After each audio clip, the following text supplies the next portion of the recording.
আসসালামু আলাইকুম everyone, welcome to physics mind. আজকে আমরা আলোচনা করতে চাইছি ডিফারেন্সিয়েশনে খুবই ইম্পর্টেন্ট চারটা টপিক: ক্রমবর্ধমান, ক্রমহ্রাসমান, লঘুমান, গুরুমান। তো দেখো ভাই, এই টপিকগুলো আমরা মোটামুটি সবাই পারি, বাট এইগুলোর কনসেপ্টটা আমাদের ক্লিয়ার না। আসলে কেন আমরা এই কাজগুলো করতেছি, কেন আমরা এইগুলো করতেছি, মানে কেন ফার্স্ট ডেরিভেটিভ মান পজিটিভ হলে আমরা ক্রমবর্ধমান বলতেছি, ফার্স্ট ডেরিভেটিভের মান নেগেটিভ হলে ক্রমহ্রাসমান বলতেছি, আবার সেকেন্ড ডেরিভেটিভে ওখানে পজিটিভ মান পেলে সেটাকে আমরা লঘুমান বলতেছি, এবং সেকেন্ড ডেরিভেটিভের মান নেগেটিভ পেলে সেখানে আমাদের গুরুমান আছে বলতেছি। এই জিনিসগুলো আমরা কেন বলতেছি, তো এই ব্যাপারটা আমি আজকে তোমাদের জানাবো ফুল কনসেপ্টের মাধ্যমে। আশা করি ব্যাপারটা ফুললি ক্লিয়ার হয়ে যাবে। আমি ম্যাথমেটিক্যাল কিছু দেখাচ্ছি না, সো কেউ যদি ম্যাথমেটিক্যাল কিছু আশা করো তাহলে স্কিপ করতে পারো। আমি জাস্ট কনসেপচুয়াল ব্যাপারটা তোমাদেরকে এখানে ক্লিয়ার করে দিচ্ছি। তো দেখো, আমাদের ক্রমবর্ধমান, ক্রমহ্রাসমান যদি আমরা জানতে চাই, ধরো আমি একটা গ্রাফ নিলাম এরকম, ধরো হচ্ছে এই আমাদের গ্রাফ, ঠিক আছে?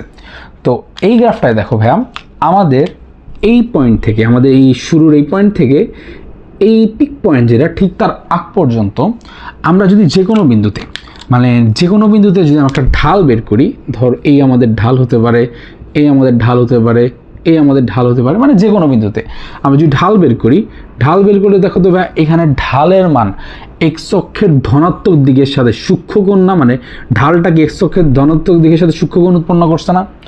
আমরা কি জানি ঢাল কি হয়? ঢাল হচ্ছে ট্যান থিটা। তো এখানে দেখো একটা জিনিস, এই কেসটার জন্য, মানে এই পিক পয়েন্টটার আগ পর্যন্ত তুমি যে ঢাল বের করবা, অর্থাৎ ট্যান থিটার মান বের করবা, সেখানে থিটা হচ্ছে কি ভাই? সূক্ষ্মকোণ। সূক্ষ্মকোণ হলে আমাদের যে ভ্যালু পাবো সেটা কি ভাই? জিরো হচ্ছে বড় হবে না? থিটার মান সূক্ষ্মকোণ, তাহলে কি জিরো হচ্ছে বড় হয় না? জিরো না, থিটার মান জিরো না, জিরো হচ্ছে বড়, 90 হচ্ছে ছোট। তাহলে কি আমাদের সেখানে ট্যান থিটার মান বা ঢালের মান পজিটিভ হয় না? অর্থাৎ আমাদের থিটার মানটা এখানে থাকতেছে জিরো হচ্ছে বড়, 90 হচ্ছে ছোট, এই রেঞ্জের জন্য পজিটিভ পাচ্ছি। সো একটা জিনিস দেখো, আমরা কি জানি ডিফারেন্সিয়েশন হচ্ছে কোনো একটা পরিবর্তনশীল রাশির কোনো বিন্দুতে পরিবর্তনের হার। তো এইখানে যদি আমরা পরিবর্তনের হার হিসাব করি, এক্সের মানে পরিবর্তনের জন্য ওয়াইয়ের মানে কি পরিবর্তন হচ্ছে, এই যে আমাদের রেশিওটা, সেটাই কি আমাদের ডিফারেন্সিয়েশন বের করে না? সেটাই আমাদের ঢাল বের করে না? তো আমরা যদি এই পয়েন্টে ডিফারেন্সিয়েশন বের করি, আমরা আসলে কি পাচ্ছি? আমরা সেইখানে ডেরিভেটিভ পাচ্ছি কার? ওয়াই এর, এক্সের সাপেক্ষে, তাই না? সেটাই তো আমাদের ঢাল। সো এই যে আমরা ডেরিভেটিভটা পেলাম, এই ডেরিভেটিভের মানটা হয় পজিটিভ। তো দেখো কোথায় পজিটিভ হচ্ছে? এই পয়েন্ট থেকে, মানে ইনিশিয়াল পয়েন্টটা থেকে এই পয়েন্ট পর্যন্ত পজিটিভ হচ্ছে। সো এইটুক রেঞ্জের মধ্যে আমরা বলতে পারি যে আমাদের ফাংশনটা ক্রমবর্ধমান, অর্থাৎ এক্সের মান বৃদ্ধির জন্য ওয়াইয়ের মান বৃদ্ধি পাচ্ছে। এক্সের মান বৃদ্ধির জন্য, মানে এক্সের মানের পরিবর্তন পজিটিভ, ওয়াইয়ের পরিবর্তনের মানও পজিটিভ, এক্সের মান বৃদ্ধির জন্য ওয়াইয়ের মান বৃদ্ধি পাচ্ছে। তো দেখো এইটুকের জন্য ফাংশনটা ক্রমবর্ধমান। তো আমাদের অনেক ম্যাথ আসে যে কোন রেঞ্জ থেকে কোন রেঞ্জের পর্যন্ত।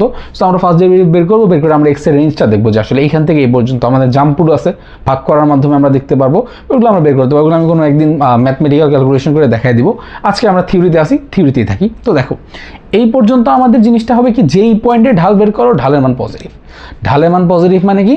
আমাদের ফাংশনটা এই পয়েন্টে ক্রমবর্ধমান। সো রেঞ্জ বের করতে চাইলে এই লাস্ট পয়েন্ট থেকে এই পর্যন্ত, ধরো গ্রাফটা এইটুকুই, মানে ফাংশনটা এইটুকুই আমরা রাখছি, তাহলে এইখান থেকে এই পর্যন্ত আমাদের কী ভাই? ক্রমবর্ধমান। সেমভাবে আমরা যদি গ্রাফের এই পার্টটা ক্যালকুলেশন করি, ধরো এই যে পার্টটা, এই পার্টটা যদি ক্যালকুলেশন করি, মনে করো এটা আছে, আমি লাগলে আরেকবার রেখে দিই, তো ধরো এটা আছে, ঠিক আছে? তো এই পার্ট যদি আমরা ক্যালকুলেশন করি, এই পিক পয়েন্টের পরের পার্ট, এখানে তুমি দেখো, তুমি এইখানে যেই ঢালই বের করো না কেন, মানে একটা যদি স্পর্শক আঁকো, মানে স্পর্শকের ঢাল যদি বের করো, এই যে স্পর্শক, এই যে স্পর্শক যাই আঁকো, এখানে যে ঢাল তুমি বের করবা, এই ঢালটা কি দেখো তো, এক্স অক্ষের ধনাত্মক দিকের সাথে কি 90-এর চেয়ে বড় কোণ উৎপন্ন করতেছে, অর্থাৎ স্থূল কোণ উৎপন্ন করতেছে। দ্যাট মিনস তুমি যখন ট্যান থিটার মানে এই থিটার মানটা বসাবা, আমাদের মানটা কি আসবে? আমাদের মান আসবে less than zero, negative. Negative যদি হয় তখন আমাদের আবার এই থিটার মান হবে গ্রেটার দেন 90, লেস দেন 180। অর্থাৎ তুমি যে ফার্স্ট ডেরিভেটিভ বের করবা ভাইয়া, সেই ফার্স্ট ডেরিভেটিভের মান আসবে অলওয়েজ লেস দেন জিরো, অর্থাৎ নেগেটিভ মান আসবে। তাই তো আসার কথা, তাই না? 180 থেকে 90, মানে এই রেঞ্জের মধ্যে আমাদের ট্যানের মান বসাও, দেখবো অবশ্যই নেগেটিভ আসে। দ্বিতীয় চতুর্ভাগে ট্যান থিটার মান নেগেটিভ। সো যে নেগেটিভটা পাচ্ছি ওটা আমরা কি ফার্স্ট ডেরিভেটিভের মাধ্যমে বের করতে পারি। আমি যেখানে কোণ বের হিসাব করতেছি সেটা আসলে স্পর্শকের কোণ, যে কোনো বিন্দুতে স্পর্শকের কোণ। ঢাল বের করা মানে যে ঢাল যা বের করতেছি, কার ঢাল বের করতেছি? স্পর্শকের ঢাল বের করতেছি। তো এই জিনিসটা তো আমরা ডিফারেন্সিয়েশনের মাধ্যমে পাই, রাইট? সো ডিফারেন্সিয়েশনের মাধ্যমে আমি পাইলাম এই জিনিসটা যে আমাদের ফার্স্ট ডেরিভেটিভ মান লেস দেন 0, অর্থাৎ আমাদের ফাংশনটা এখানে হবে ক্রমহ্রাসমান। তো ক্রমহ্রাসমান রেঞ্জ কোনটা? এই পিক পয়েন্ট থেকে এই লাস্ট পয়েন্ট পর্যন্ত এইটুক রেঞ্জের জন্য আমাদের ফাংশনটা কি? ক্রমহ্রাসমান। তাহলে এই যে আমাদের মান বাড়তেছিল এই রেঞ্জের জন্য কি হইল? ক্রমবর্ধমান। এবং এই রেঞ্জের জন্য কি হলো? ক্রমহ্রাসমান। এই তো। তো দেখো আমাদের যে মাঝ পয়েন্টটায় ক্রমবর্ধমান থেকে একটা ফাংশন ক্রমহ্রাসমানে কনভার্ট হইলো, এই যে পয়েন্টটা পিক পয়েন্টটা, এইখানে যদি আমরা একটা স্পর্শক আঁকি, স্পর্শকের ঢালটা কত হবে? স্পর্শকের ঢাল হবে দেখো এখানে থিটার মান হবে 0 ডিগ্রি, এক্স অক্ষের সাথে উৎপন্ন কোণ হবে 0 ডিগ্রি। তো থিটার মান যদি আমাদের 0 হয়, আমরা যে ঢালটা বের করব সেই ঢালের মান কত হবে? থিটার মান যদি 0 হয়, ঢালের মান তাহলে কত দাঁড়ায়? tan 0 degree is equals two 0, অর্থাৎ পিক পয়েন্টটায় ঢালের মান 0। সো এই পিক পয়েন্টের ঢালের মান 0-র মাধ্যমে আমরা এখানে আসলে চরম বিন্দু আছে সেটা বলতে পারি, তাই না? এখানে কি আছে ভাই? চরম বিন্দু আছে। এই চরম বিন্দুর কনসেপ্টটা আমরা এইভাবে বের করতে পারি যে কি, মানে এইভাবে জানতে পারি, এবং চরম বিন্দুটা আমরা বের করতে পারি কীভাবে? ফার্স্ট ডেরিভেটিভ মান 0 ধরে। তো দেখো এই যে ফার্স্ট ডেরিভেটিভ মান 0, 0-র আগে ছিল এখানে পজিটিভ এবং 0-র পরে ছিল নেগেটিভ। তো 0-র আগে যদি পজিটিভ থাকে, মানে একটা মান তুমি বসাইছো, তার জন্য তুমি 0 পাইছো, ফার্স্ট ডেরিভেটিভ মান 0 পাইছো, অ্যান্ড তার আগের মানের জন্য তুমি ফার্স্ট ডেরিভেটিভ মান দেখলা পজিটিভ, আগের মানের জন্য পজিটিভ 0 পরবর্তী মান, এবং তার পরবর্তী মান যদি নেগেটিভ হয় তাহলে তুমি বুঝবা সেখানে চরম বিন্দু বিদ্যমান আছে, এবং সেই চরম বিন্দুটা হয় গুরুমান। কি বললাম ভাইয়া? আগের মানটা মানে 0-র আগের মানটা বসাবা, বসাইলে দেখবা পজিটিভ, পরের মানটা বসাবা 0 যার জন্য আসছে, পরের মানটা বসাবা দেখলা নেগেটিভ। তাহলে এই মান যদি পাও এক্সের, আর মানে ওয়াইয়ের রেজাল্ট যদি ফার্স্ট ডেরিভেটিভ মান যদি পজিটিভ নেগেটিভ এভাবে পাও, তাহলে বুঝবা সেখানে গুরুমান বিদ্যমান। আর ঠিক উল্টা, 0 যেখানে হয়েছে এক্সের মনে করো মান 3-এর জন্য 0, তো 3-এর চেয়ে কম মান বসাইলে তুমি দেখতেছো মান আসতেছে নেগেটিভ, এবং 3-এর চেয়ে বড় মান বসাইলে মান দেখতেছো আসতেছে পজিটিভ। দ্যাট মিনস ওইখানে আমাদের চরম বিন্দু বিদ্যমান, এটা তো 0 ছিল অবভিয়াসলি, চরম বিন্দু বিদ্যমান, এবং সেইখানে আমাদের লঘুমান বিদ্যমান। এটা আমরা মোটামুটি জানি, না জানলে জেনে নিলা। সো আসলে আমরা লঘুমান গুরুমান যেখানে বিদ্যমান, আমরা ফার্স্ট ডেরিভেটিভের মাধ্যমে বের করে বলতে পারি যে একটা রাশির কোন জায়গায় মানে এই চরম বিন্দুটা কি লঘুমানের জন্য চরম বিন্দু না গুরুমানের জন্য চরম বিন্দু। বাট আমরা নর্মালি এইচএসসিতে আমরা কি করি? আমরা সেকেন্ড ডেরিভেটিভ বের করি। সেকেন্ড ডেরিভেটিভ বের করে আমরা জাজ করি যে এটা কি গ্রেটার দেন 0 আর লেস দেন 0, দেন আমরা বলি যে এখানে গুরুমান এবং লঘুমান বিদ্যমান। তো এইটা আমরা আসলে কেন বলি? দেখো আমি যদি তোমাদের জন্য এখানে 3টা গ্রাফ আঁকি, দেখো ধরো 3টা গ্রাফ আঁকলাম, গ্রাফটা ধরো এভাবে ডিভাইড করে দিই, এইটুকের মধ্যে ডিভাইড করে দিলাম, ঠিক আছে? তো দেখো মনে করবে খুব সুন্দর হয়েছে গ্রাফটা ধরো আমি এরকম আঁকলাম, এইরকম, এটা কিসের গ্রাফ? 0, এটা ধরো হচ্ছে আমাদের 0 পয়েন্ট, এটা হচ্ছে পাই, এটা হচ্ছে 2 পাই। তাহলে এই বুঝতে পারতেছ এটা কিসের গ্রাফ? এটা হচ্ছে y is equals to sine x এর গ্রাফ। এটা সবচেয়ে সুন্দর উদাহরণ বোঝার জন্য, y is equals to sine x এর গ্রাফ। তো এখান থেকে যদি আমরা একটা কজের গ্রাফ আঁকি, ধরো y এর ফার্স্ট ডেরিভেটিভ কি ভাই? ফার্স্ট ডেরিভেটিভ হচ্ছে কজ এক্স।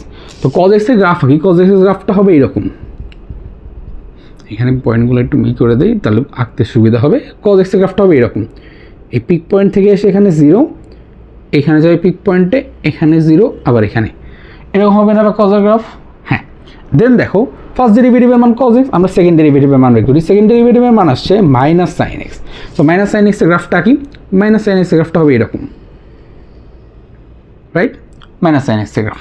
তো দেখো আমাদের এই যে ফার্স্ট গ্রাফ ছিল, এই ফার্স্ট গ্রাফ থেকে আমরা বের করব কোথায় চরম মান, মানে এই ফার্স্ট গ্রাফের কোথায় চরম মান আছে, কোথায় মানে চরম মান আছে এটাকে জানবো, দেন ওইখান থেকে আমরা বের করবো চরম মানটা কি আদৌ লঘুমান না গুরুমান। তো দেখো আমরা তো এখানে গ্রাফ থেকে যদি দেখি বুঝতেছি বা এই যে আমাদের চরম মান, এই যে আমাদের চরম মান, গ্রাফ থেকে বলতেছি এই যে এখানে উল্টা কার্ভ, মানে বাটির উল্টা, আর এখানে হচ্ছে বাটির মতো, মানে এখানে উল্টা ইউ আর ইউ বাড়ছে, পিক পয়েন্টে গেছে, তার মানে এটা আমরা বুঝতেছি এটা আমাদের কি গুরুমান। অ্যান্ড এই যে লোয়েস্ট পয়েন্টের আছে এটা হচ্ছে আমাদের কি লঘুমান, এটা আমরা ক্লিয়ারলি বুঝতেছি।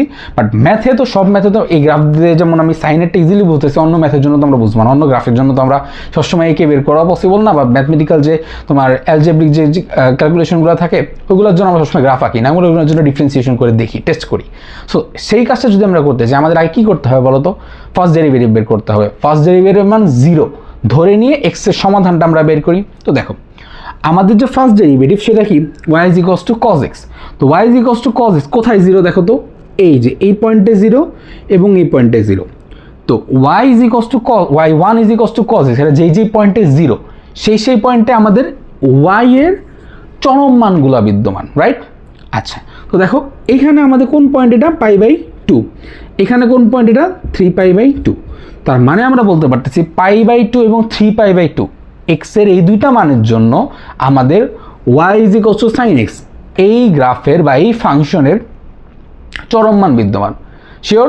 শিওর, হ্যাঁ। তাহলে আমরা কি করি, ফার্স্ট ডেরিভেটিভের মান 0 ধরি, dy dx এটা তো আমাদের first derivative which is y1, এটা ইজ ইকুয়ালস টু আমরা 0 ধরি, 0 ধরে আমরা x এর মানটা বের করি যে x ইজ ইকুয়ালস টু এত বিন্দুতে আমাদের চরম মান বিদ্যমান।